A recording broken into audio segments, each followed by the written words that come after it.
Graves. Thank you, Chairman Larson. I do want to thank you and Ranking Member Graves for holding this hearing. I want to extend my condolences to the families and friends of the accident victims. Because it's their loss is why it's important that we understand what occurred and what's needed to get the 737 MAX safely back in the air. Safety is the highest priority, and we have to regularly examine our safety programs. And while we are in early stages of this investigation, many appear to have already concluded that the FAA's process is to blame. Should the various investigations reveal problems with the certification of the 737 MAX, then Congress can and they should act. But any actions Congress or regulators consider have to be based on facts and not panic desire just to do something.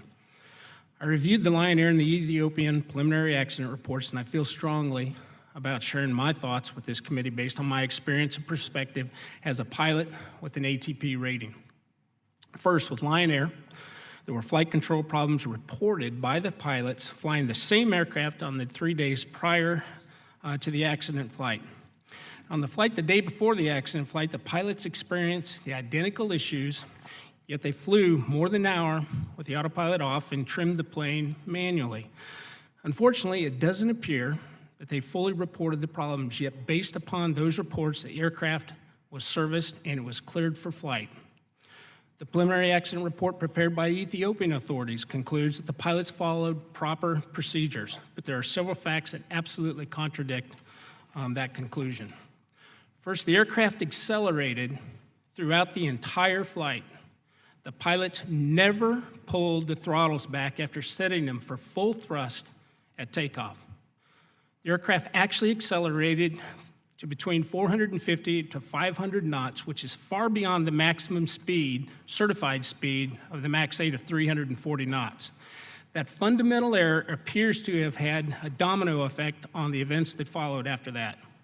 After an apparent faulty sensor caused the plane's MCAS to pitch the plane's nose down, the pilots did follow procedures by turning off the automated system, and they tried to manually trim the airplane. However, they were simply going too fast to manually trim that plane. If you can imagine driving down the road in a car going 100 miles an hour and trying to push the door open, you know what I'm talking about. The pilots, both in their 20s, with less than 160 hours total time, combined time, in the 737 MAX, they then reactivated the automated system. The plane went nose down again, and the pilots were unable to recover that aircraft.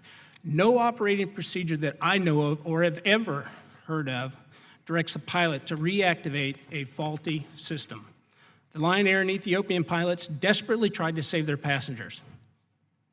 But the facts in the preliminary report reveal that pilot error as a factor, one of the factors, and there's always many factors in these situations, in these tragically fatal accidents. To focus on one single cause fails to see the forest for the trees.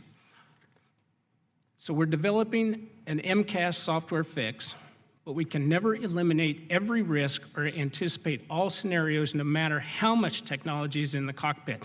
Failures will occur.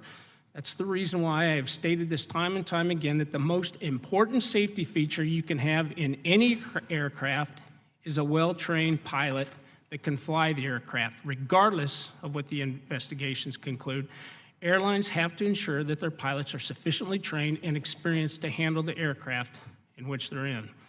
Pilots can master the cockpit's technology, but they have to be able to fall back on their training to fly the plane. That's first and foremost, fly the plane, not just fly a computer. For me, the accident report reaffirms my belief that pilots trained in the United States would have successfully been able to handle this situation.